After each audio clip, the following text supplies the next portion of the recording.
It's thinking about its life.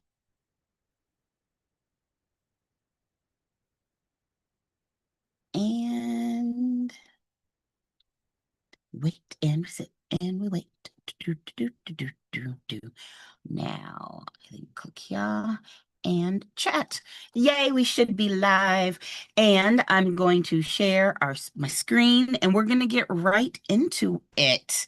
Yay. Unless somebody has a question, of course, you can always ask. And let's see, share. Boom. Share sound. And pow, pow. Oh, one of these days I'm gonna get my freaking make it all work. Make it all work. It always does something weird. Okay, this is here. Let's go with number 69. You know what? I realized I didn't say 67 the way I was supposed to when I was doing this last time. So, it's a thing. Here we go. Now I'm good. A landlord, lessor, and a tenant, lessee, agree to a 12-month lease with the first month's rent due on the move-in date. This type of lease agreement that specifies an exact beginning and ending date is known as, is it A, estate for years, B, estate for at will, C, periodic estate, or D, estate at sufferance? What is it? Anybody got an idea? Now, what I'm thinking of is all of these obviously are an estate. And when you know estate by definition means you are you have an interest strong enough to live there, right? So we know estate means boop. You can live there. And we also know there's two types of estates. And now I'll pull up the image. We'll go to the cheat sheet and scroll down. Where's my cheat sheet? And boop, boom. There it is. Boop. We know we have two types of estates. You got your own freehold where you own it, and non-freehold, which is our leasehold, which means you're renting. And we've got these four types of leasehold estates: estate for years, estate from period to period, estate at will, and estate at sufferance. These are our non-freehold estates. Now, as a quick review, because I know it is the beginning of the year, we know estate for years is also known as an estate for term. And this means there's an end date and that it does not auto-renew. And I think of, that's why I like the term estate for term, because you want to think of it like if somebody was, what am I trying to say? Elected. You only are elected for one term and then you're done. It doesn't automatically renew. We know period for period, estate for period. It just keeps renewing, automatically renewing until somebody ends it. We know estate at will has no set definite dates. This is like when you have a family member come in, right? And I'll be there, sometime this weekend, and it'll be like 3 or 4 months just till I get on my feet. That would be an estate at will.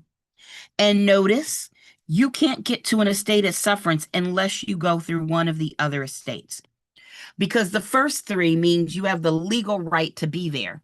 But then your lease ends and you're supposed to get out. And if you don't, the only way to get you out is to make you you have to take them to court, basically. You have to have a judge allow you to kick them out.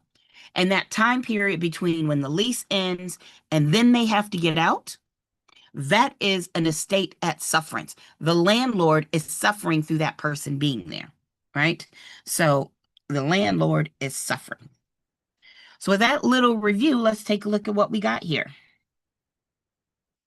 The landlord and the tenant agreed to a 12-month lease with the first month's rent due on the move-in date. This type of lease agreement that specifies an exact beginning and ending date is known as, well, we just talked about it. Estate at sufferance means you didn't leave. Periodic estate, when you hit an end date, it just automatically renews. Estate at will was like when your family comes, you don't know exactly when they're going to stay or go. So that means our answer is estate for years, otherwise known as an estate for term. That is our answer. Good job. And I see y'all putting the right answer in there. A, we like it. I like it a lot. All right. Answer is so I'm trying to make sure I can see my chat for, there we go.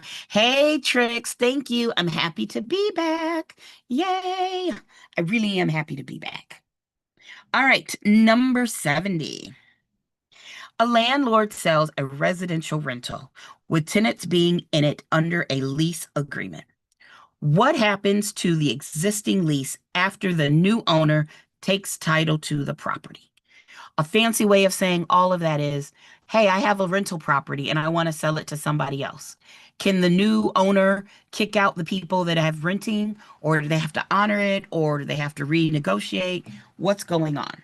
So is it A, the lease terminates and the tenants must vacate the property? Is it B, the lease remains and the new owner becomes the landlord? Is it C, the lease ends and the tenants must negotiate the new lease? Or is it D, none of the above? What are you thinking?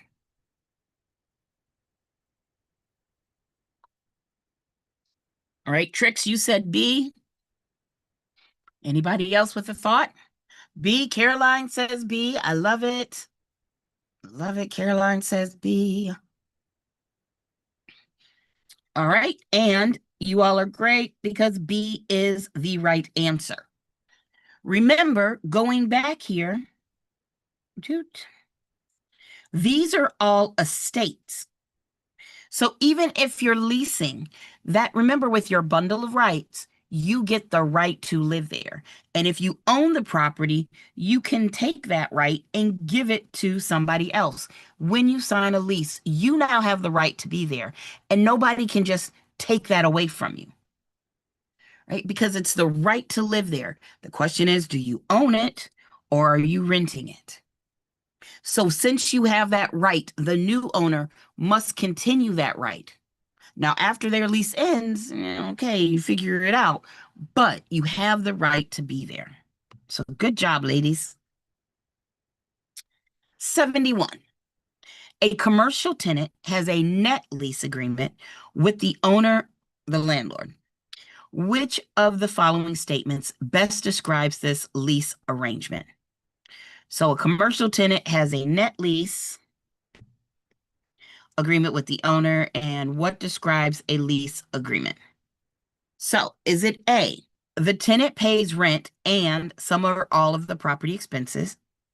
Is it B, the tenant pays a fixed monthly rent or rent monthly? C, the tenant pays rent in addition to a percentage of sales? Or is it D, the tenant pays rent and all maintenance costs? Anybody got an idea? All right, Grayson, you said D. I think Caroline, you said D. Anybody else? Well, let's eliminate some. It's not B because of this whole fixed amount. That would be a fixed rent and fine. And this would be a percentage sales. This would mean you do a fixed rent plus a percentage of the sales, and that's not what we're describing there. So now we're at A and D. So it's the tenant pays rent. Yep, we got that. And is it either some or all of the property expenses and or all maintenance costs? And this is really particular, but our answer is going to be A, the tenant pays rent and some or all of the property expenses. You don't pay everything as that tenant. You may pay all everything, and it could be more than just maintenance costs. Here, I mean, it's not always all the maintenance costs. You could be paying the taxes. You could be paying for, like if there's HOA fees. This A is going to be more broad because you don't know exactly what you're going to pay. Right? This is called a net. Sometimes you'll see it called triple net lease. Right? Sometimes you'll see it called the triple net lease, and there you go. I mean, that's what you want to have if you're in commercial and you're the one leasing commercial. I like to remember it because the tenant, TEN, and net lease. If the landlord was paying for everything, like when you're renting an apartment, you don't care if taxes go up or a house. You don't care if, HOA fees go up. That would be called a gross lease. There we go. 72. A landlord stops paying the water bill for a property that has a holdover tenant. The water service is cut off, and the tenant is forced to vacate the property due to it being uninhabitable. What type of eviction has occurred? Mhm. So, Trix, you said, and I'm going to back up for a second, you pay the gas and electric, and the landlord covers the water bill. Um, so when you're in a residential, that you paying like for your utilities usually is not going to take you into a net lease. I mean, it's your utility use. Why would somebody else pay it? But if they had you paying for HOA or taxes, something like that, or maybe, the driveway needed to be repaved, then you might be in a net lease. I mean, and even then, net generally only applies to commercial. I don't think I've ever seen it applied to residential, but it might exist. I could, it could. All right. So this landlord stop paying the water bill for property that has a holdover tenant. So, what is a holdover tenant? We know a holdover tenant is somebody, it's that estate at sufferance. You were supposed to get out, right? You were supposed to get out, but the only way to get them out is to go to court. In fact, there's a TV show and it takes place in Britain or England, whichever, London, I don't know, someplace in the English countryside. And you get to see how hard of a time these landlords have getting people out. In fact, I was just updating my YouTube slides, my pre-licensing slides, and I have a section where I did a video in it where I use a video where it takes place in California. And there's a guy who comes in and he helps you get rid of these people who are squatting, right? People squat, and the only way to get them out is to go to court. Now, having said that, sometimes when you're the landlord, you're like, I don't need court.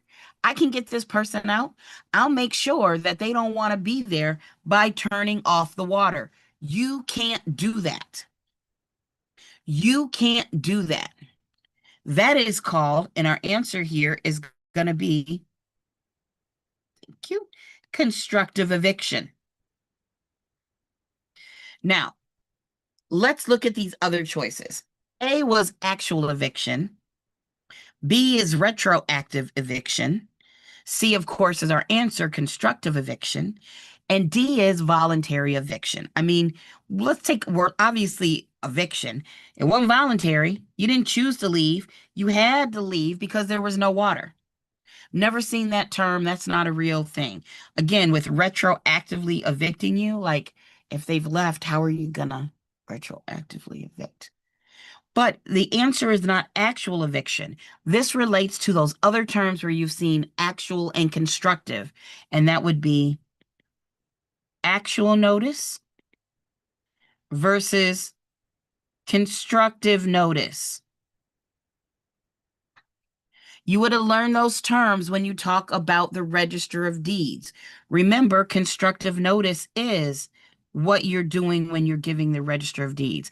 You're not physically telling the whole world something like, oh, I own the house, or oh, I'm married, or birth certificates, death certificates, the UCC one, whatever it is. That would be when you record that at the Register of Deeds, you're doing something that basically makes it like you told the whole world, even though you didn't. You're making it Facebook official. Right? Actual notice is when you mail out invitations to a wedding or announcements that somebody's doing something. Somebody's getting actual physical notice. It could be, I guess, oral too, but actual notice, like real notice. You can say, yes, I told you. So actual eviction is when somebody tells you to get out. In this case, the landlord didn't say get out, they just made it impossible for you to stay. So they basically evicted you without actually giving real eviction. That is constructive eviction. Hopefully that makes sense. Mhm. Right? Good. All right. Number 73.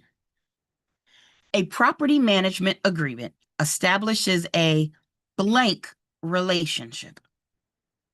A property management agreement establishes a blank relationship. So we know that a property management agreement is between a landlord and the owner of the property.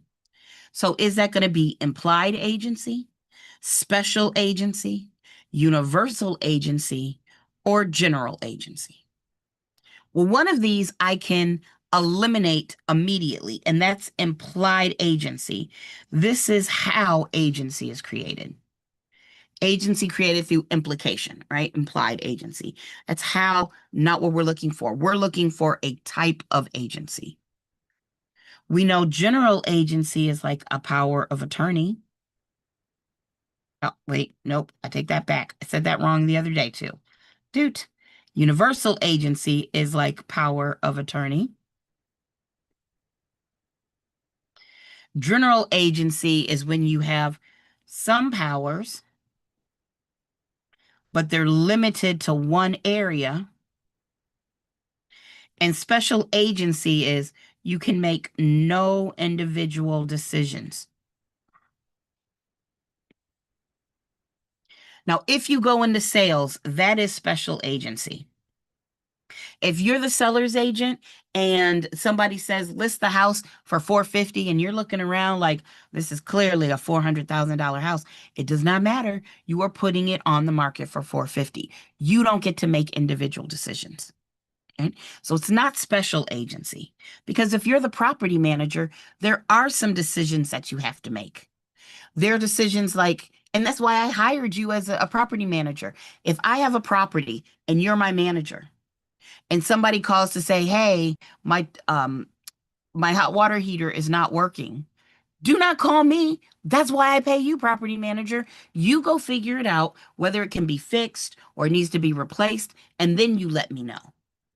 So I need my property manager to be able to make some decisions. So if you're a property manager, it's probably not going to be special agency. And it's not going to be universal agency because you're not my power of attorney. You don't have control over anything in my life. That's not it either. So when you think power of attorney, think of like when, for me, my parents are getting older. That's why I moved back to Michigan. And if something happens where they're not in their right mind, I might need to be power of attorney and be able to sign and do things for them. That's too much power. You don't get that as a property manager. Instead, what you are as a general agent. General agent. That means, yes, this property manager can make some individual decisions without mine, having to say okay to every single one. Like, oh, I needed to fix the water heater. Oh, somebody needed a lock changed. But it's only for my rental property. They don't have any power over the property I live in. They don't have any power over or any authority over what car I drive or what I'm eating for dinner. It's limited to one area, just the investment property. So that is why our answer is D. Right? And I see you there, Morel, getting D right. Okay, I see you. I see you. Number 74. Sorry.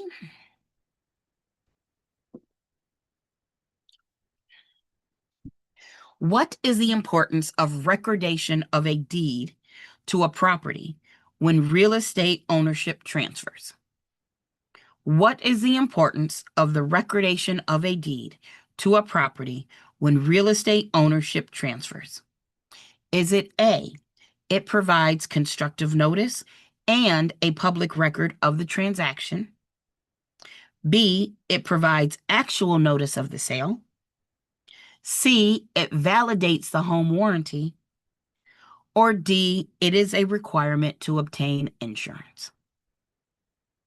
Now, I am hoping that everybody knows it's not D.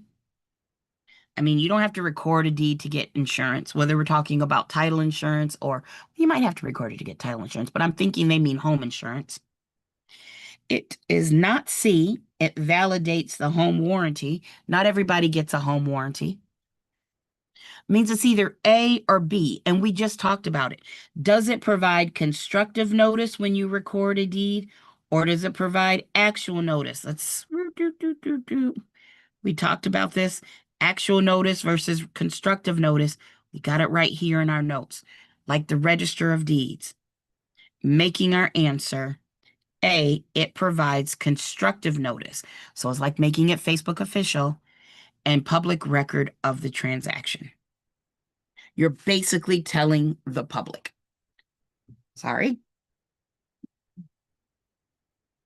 Guys, I know I said this before, but make sure you stay healthy.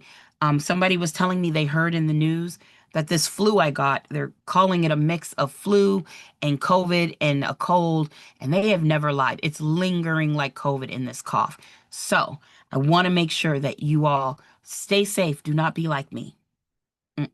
If you believe in vaccines, hopefully you do, go get it, or just it'll make it even not as bad as what they're saying, but definitely just be careful. Be careful out there. All right, 75. Which covenant or promise of a general warranty deed states that the grantor holds title to and possession of the property? Which covenant or promise of a general warranty deed states the grantor holds title to and possession of the property? So well, let's look at the answers. Covenant of warranty, the covenant of further assurances, the covenant of season, or the covenant of quiet enjoyment. Now this is, it's horrible. Oh, Tricks, you have it too, don't you? I know it's so bad. Why? But we're gonna beat this, Tricks. We are gonna get this. Right? So let's take a look at some stuff about deeds and the general warranty deed. Sorry for the sliding, but I gotta find it. Oh, boop, boop, boop, boop, boop, boop. These are my slides that I use for teaching, but I'm gonna use them now to show y'all something. I'm gonna pass it for a second. So in general, there are different types of deeds. And I like to think of deeds like cars. Like you could have a car, you could have a motor vehicle, but obviously there's a different type of motor vehicle. There's a big difference between a pickup truck, one of these big, huge F-150s, and like one of those tiny little smart cars, or a convertible, or an SUV, or a Jeep. Those are all kinds of, or limo, all kinds of cars, but they're all motor vehicles or motorcycles. In the same way, you have deeds, but there's different types of deeds for different purposes. You got the general warranty deed, you got the special warranty deed, you got the quit claim deed, the grant deed, the bargain and sale deed, and the gift deed. That's not all of them. Those are just the major ones that I want to make sure that you all know off the top of your head what this deed does.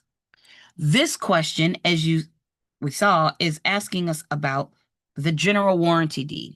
And you can see from this checklist of things, you get all the protections. That's why general warranty deeds are the most common deeds for transferring homes.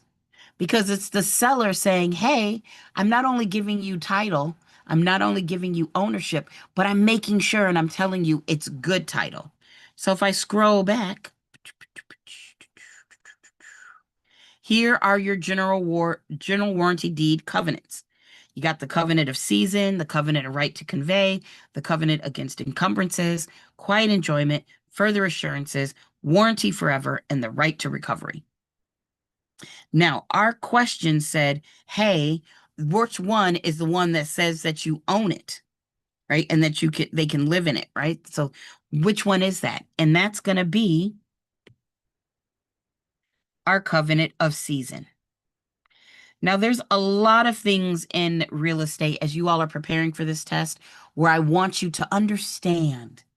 And sometimes I just tell you, you're going to have to memorize it. There's no easy cheat for this. You're just going to have to learn what these ones are because it's a very valid question. So going back to our national question, our answer is C, the covenant of season. And FYI, when you're doing the test, season can also be spelled with a Z. It's not a typo. It's kind of like, in America, we spell color this way, and overseas, they spell color that way. It's not wrong. It's just different. So there you go. 76. What is the appropriate course of action for a disputed home warranty claim? What is the appropriate course of action for a disputed home warranty claim?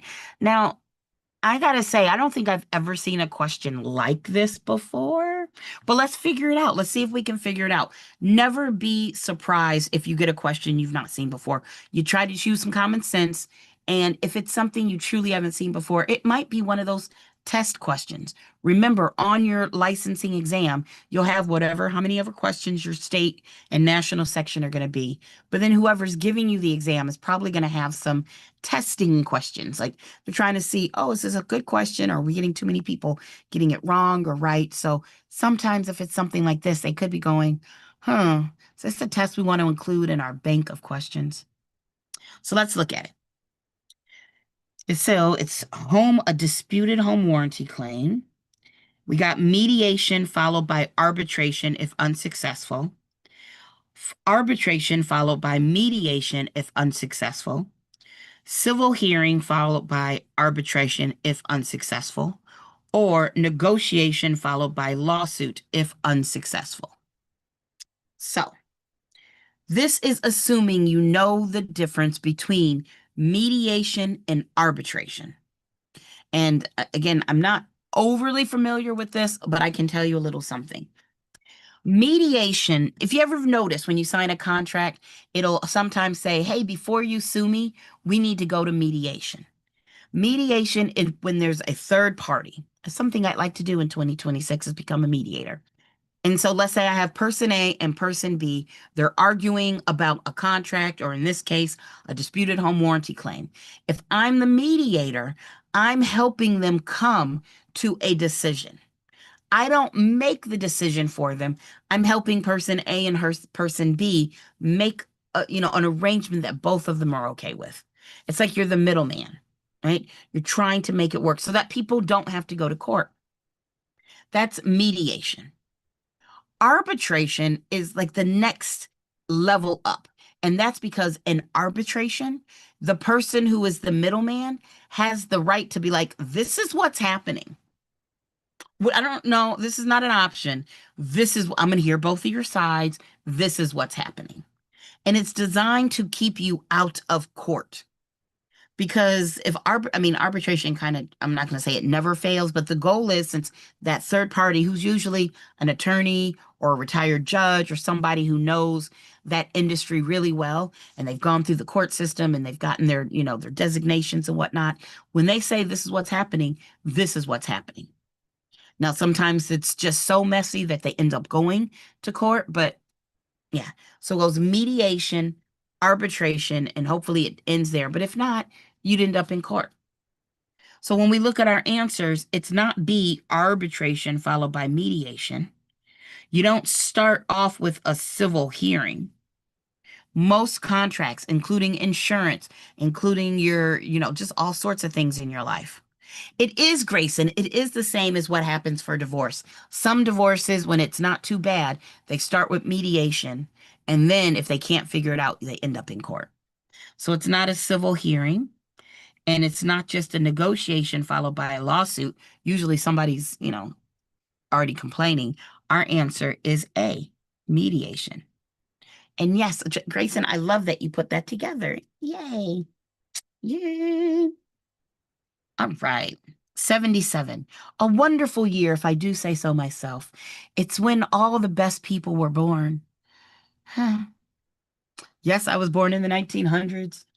Ah, so old I am.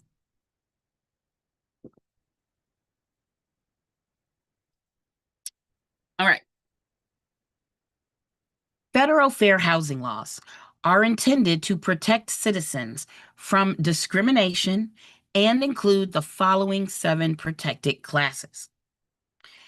This is one where I would, oh, thanks, Trix. This is one where I would say, before you even start reading those answers, hopefully you know our little acronym here. It is Fred's Corn. So it's Fred's Corn without the vowels E and O, which go to equal opportunity, corny joke, dad joke there. But what does that stand for? It stands for, it's easy, I don't have to write it out. It's in my essential lists.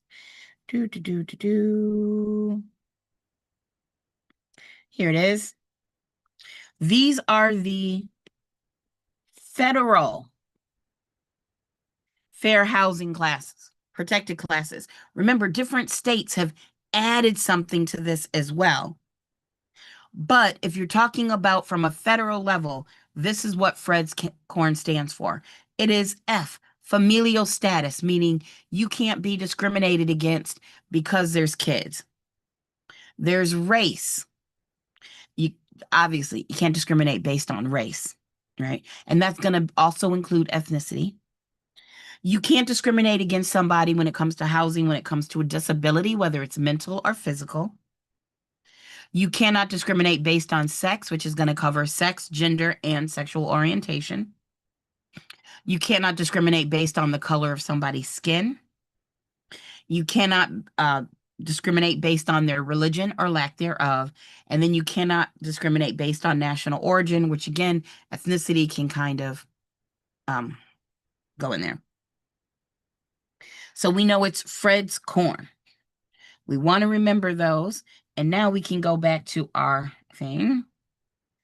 And we got race. That's good. Color for A. I'm sorry, I am on A. We got race, color, religion, national origin, sex, mental disability. Yeah, I'm not liking this mental disability. And familial status. Yeah. What about race, color, religion, national origin, sexual orientation, disability, and age? Well, you know what I know it's missing is familial status, and age isn't a federal fair housing covered discriminated protected class is what I'm trying to say. That is true for ECOA. The Equal Credit Opportunity Act covers age, but not federal fair housing laws. You got race, color, religion, national origin, sex, disability, and marital status. Once again, marital status is not covered under federal fair housing laws. That is going to be ECOA as well. And you have race, color, religion, national origin, sex, disability, and familial status. Fred's Corn, F, R, D, S, C, R, N. This one meets our Fred's Corn, making it our answer. I know it seems like overkill sometimes when I take the time to eliminate the other answers, but I'm telling you, it is going to pay off in the long run as you're studying. Because if you get good at figuring out why other answers are wrong, the flip side of that is, oh, it's easier to see why this is the only one right answer. So I always suggest people make sure you learn how to answer these questions. All right, 78. A real estate agent states to a buyer that there is public access to use the nearby river in the neighborhood where the subject property is located. After the buyers were under contract to purchase, they found out that the water access is private and they must become members of an association to pay a fee for the right of use. What is this an example of? So the real estate agent stated to the buyer that they got public access, but then they found out that nope, they must become members and pay the fee. So what is this an example of? Negligence, negligent misrepresentation, just plain misrepresentation, or zoning violation? Hmm. Well, let's think about this. We know it's not D, a zoning violation. A zoning violation is where they say this is supposed to be commercial area and you go ahead and build a house. Yeah, that's not commercial is not residential. That's different. Right? We know negligence is when you should have done something, but you didn't do. Like either you didn't tell somebody something or you didn't look into something like that. Right? So it's not negligence. This person made a mistake. Well, I should say they made a statement and it was wrong. And because they made a statement, they misrepresented it. They misrepresented it. Now, here you see we got misrepresentation on both sides, on both of these, B and C. If it was me on this test, and I don't think this is the world's best written question, if it was me on this test, I would go with C, just plain misrepresentation. And I know every state kind of calls these things a little bit differently, but let me explain. In some states, specifically North Carolina, we have negligent or willful misrepresentation. Negligent misrepresentation is when somebody says something wrong, but they didn't know they were wrong. They were negligent in finding it out. And willful misrepresentation is when you knew what you were telling them was a lie. You just went ahead and did it anyway. You were like, no, I'm going to just lie to you. It's a lie. Mm-hmm. And what we don't know in this question is whether or not this real estate agent knew that they needed to pay for public access or they just assumed they were told at one point and somebody told them wrong. We don't know which one it is. So for me, the better answer choice is going to be C, just plain misrepresentation. Now I'm going to check my answer key to make sure they're agreeing with me, but that's the difference. But it's also good. Remember, I tell you, if it's an answer choice in a question, make sure you understand it. Make sure you know what negligence is and negligent misrepresentation and a zoning or, violation. Make sure you understand those concepts. And it's C, it's misrepresentation.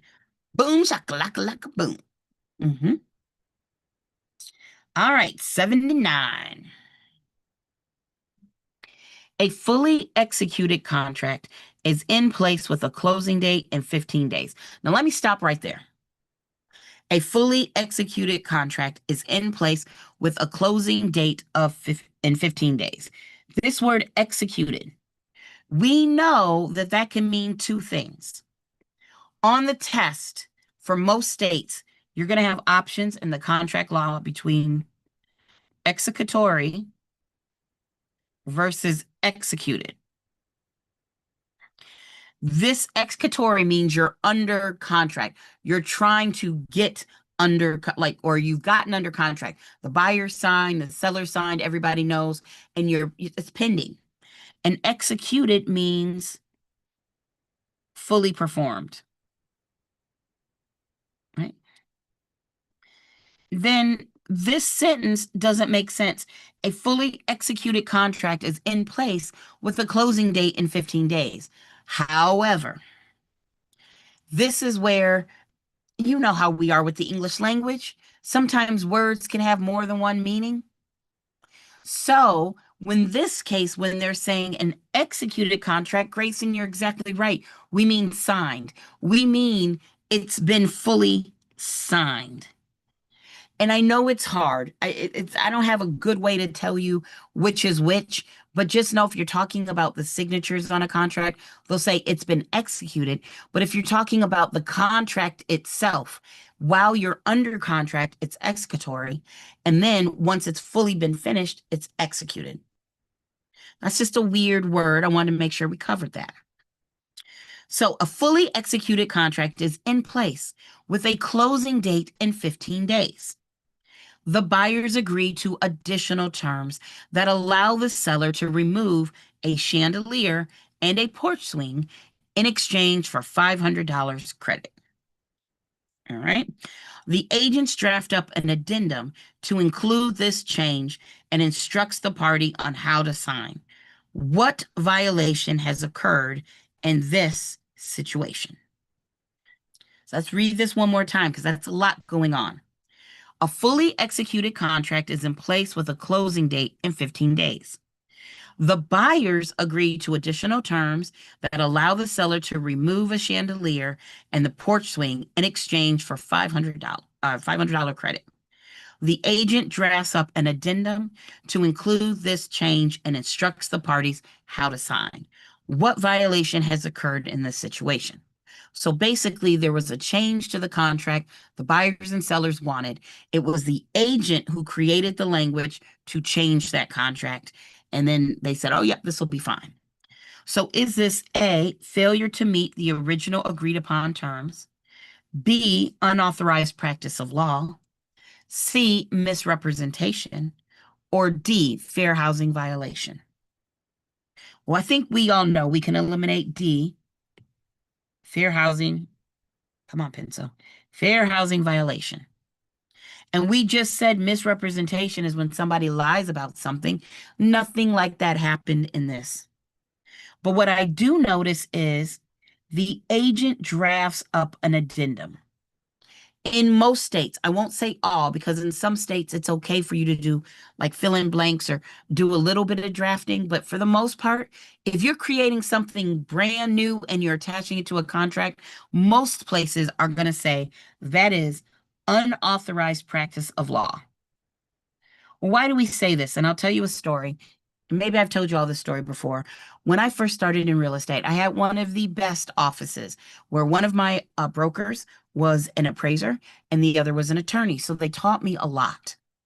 And I remember I was trying to sell a house. It was actually a townhome, and my buyer wanted them to put um a ceiling fan in the living room.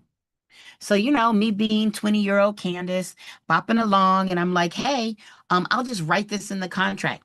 Seller to install ceiling fan. And my boss was like, what are you doing? I think, what? They wanted to install a ceiling fan. It's like, this is terrible legal language. Where is the ceiling fan going? Which ceiling fan is being put in? Did you ask for it to be a licensed electrician and for them to get the permits to put it in? Is it a new ceiling fan, or can they just go to home, to the garbage dump and find one somebody's tossed? I mean, what side? Like, there's so many options. You just wrote seller to install ceiling fan and you left doors open for interpretation. And I was like, yeah, you're right. And that was one of my first intros into, yeah, lawyers aren't just trying to be poo-poo heads sometimes. Sometimes they are just trying to be poo-poo heads. They're specific because that's what you need in a lawsuit. So when you draft an addendum like, oh, they're removing the chandelier and a porch swing, okay, like, do they have to fix the damage? Do they have to repatch the drywall? Do they have to put in a new one? Like, we need to go over these details. And most agents are not going to be able to do that in a way that's going to cover themselves legally. So our answer is B, the unauthorized practice of law. And that is why. All right. Now remember, it's not A, because the buyer and the seller, that contract is between the buyer and the seller. And if they have an agreement, and they're both in agreement to change that contract, excuse me, then they can.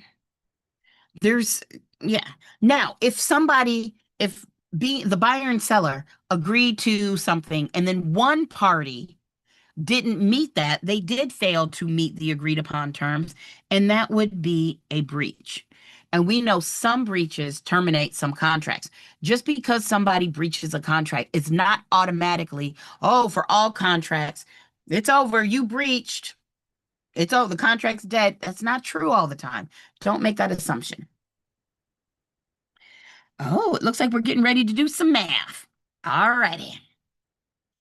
A property has a closing date of June 21st, with the closing day belonging to the seller.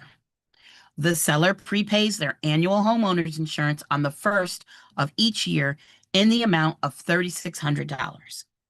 Using a statutory banker's year, calculate the prorated insurance owed to the seller after the sale is finalized. All right. So whenever I do these are good. And even if you're in California and you don't have math on the test, this is an important concept for you to understand.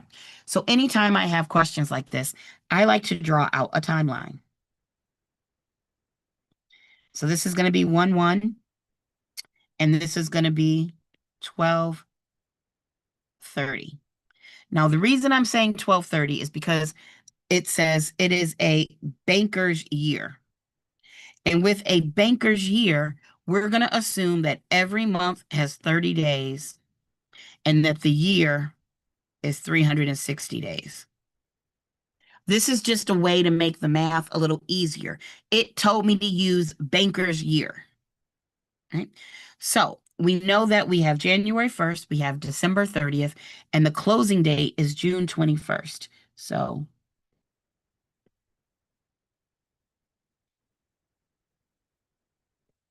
there we go.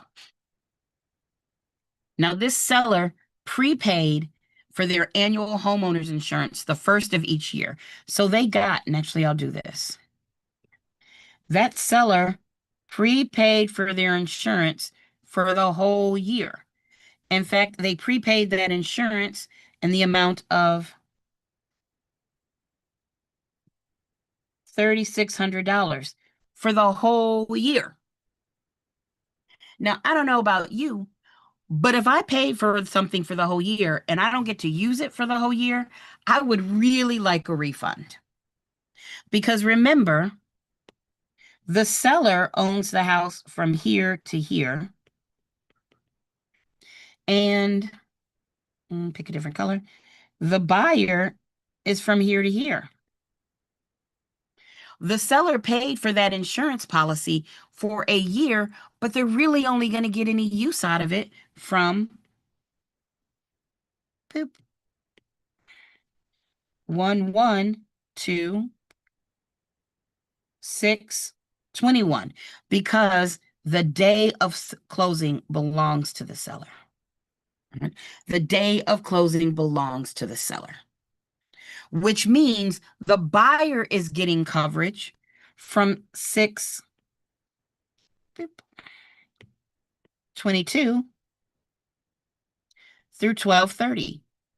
So we basically need to refund this seller for this amount right here, from here to here. So let's do that. Well, we know that for the year, it was $3,600. What I would like to find out is how much that is per day. So if I divide 3,600 by 360 days, what do you get? $10, right? Pretty sure. $10? Yeah. Yeah, $10. It's $10 a day. Oh, wait. Not an S. So now we got to figure out how many days are here between 6/22 and 12/3. Remember, closing is on the 21st, but that day goes to the seller. So that means we got the month of June 22 to the end. Then we got all of July, August. You know what? Let me do it this way. You got July, August, September, October, November, December. All right? So we know each of these because it's a statutory year. 30, 30, 30, 30, 30. Right? So that's 1, 2, 3, 4, 5. 30 times 5 is 150 days. Then oh, I forgot July. I missed it. 1, 2, 3, 4, 5, 6. Strike that.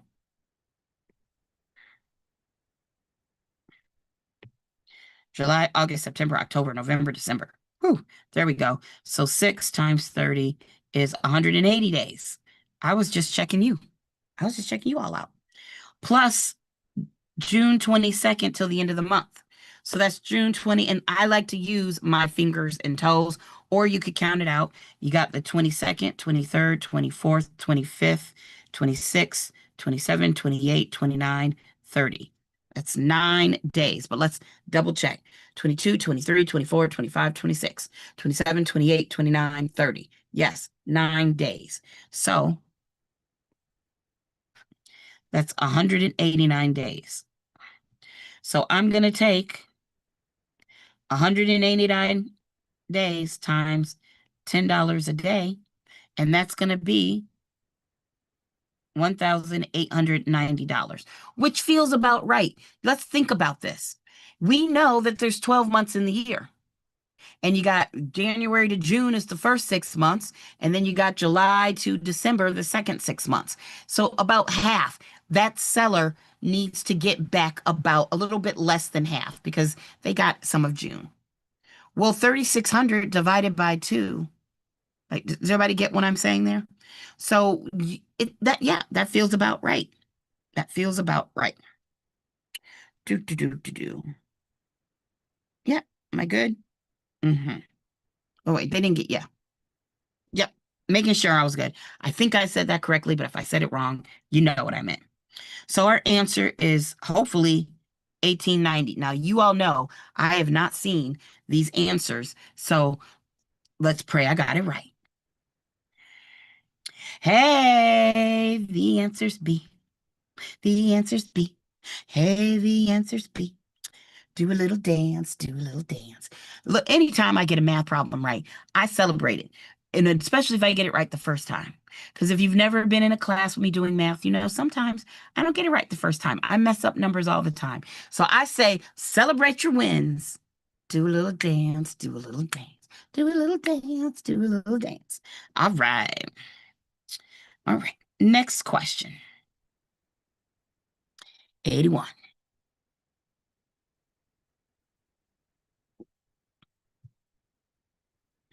I see you over there dancing, Miss Caroline.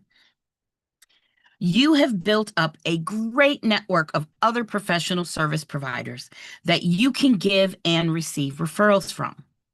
You agree to take a reduced commission on a seller client's property as long as they agree to use your recommended staging and cleaning company to prepare for the home for listing.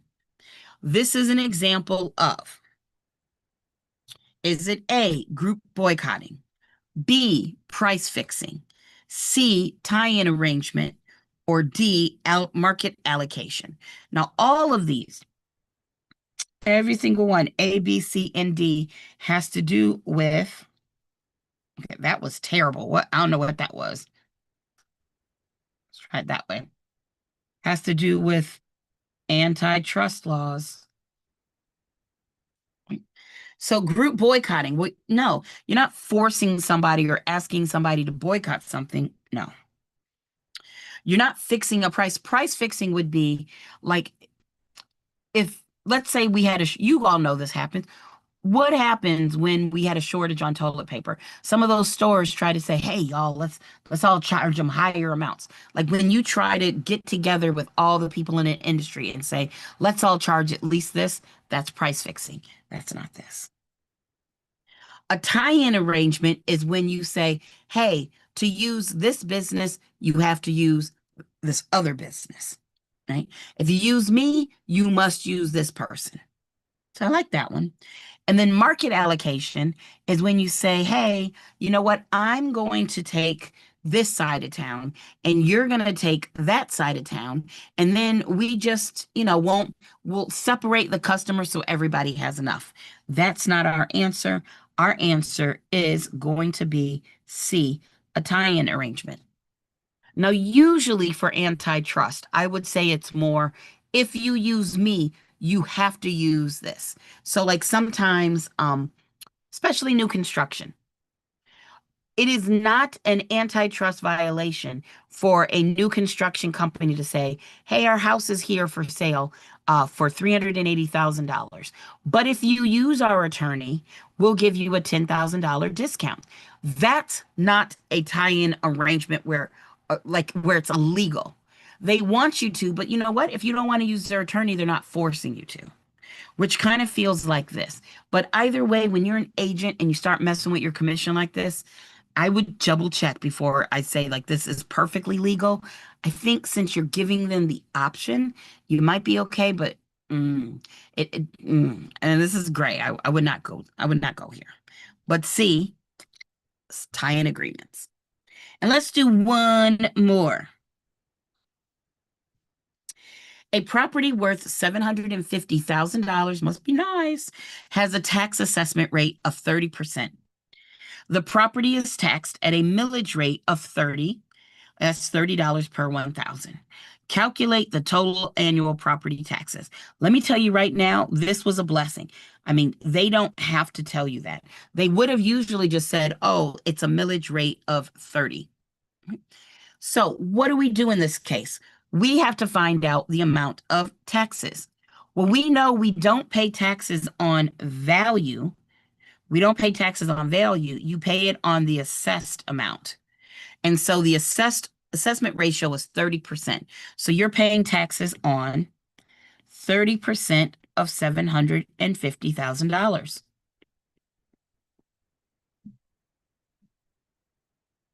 Put it in my nifty difty calculator because I don't do math in my head.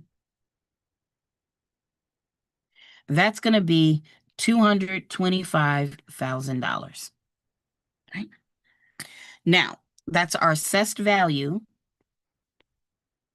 And that's what we pay taxes on. And now we have this tax rate of 30. Just so you know, a mill is equal to 1/10 of 1 cent. So if you were to take a penny and you were to divide it into 10 equal pieces, that would be 0.001. And this is our thousandth place. So really, you're paying that amount. You're paying basically $1 for, how do I put it? You're paying $30 per 1,000. I think that's the easiest way to understand it. Or the way I tell people to do this is whatever your assessed value is, divide it by 1,000 and then multiply it by the rate. So if I take 225, I divide it by 1,000, I get 225,000. I divide it by 1,000, I get 225. And then I multiply it by our rate of 30. And that should give me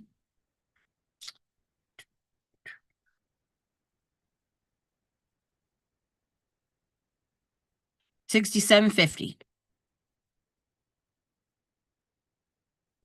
Boom, shakalaka, boom. And there you go. That's our answer. Doesn't have to be complicated. You just need to understand what you're doing. And you know what? I think next week I do want to work on some math. I definitely want to work on some math next week, especially because I think the rest of these are math. So next week is math. If you've got your own math questions that you want me to go over, you can email them to me, or you can just follow along, or you can ask questions. That's why I'm here and live twice a week. I want you all to feel comfortable asking me questions if you need to. So guys, I gotta go. I hope you have a wonderful weekend.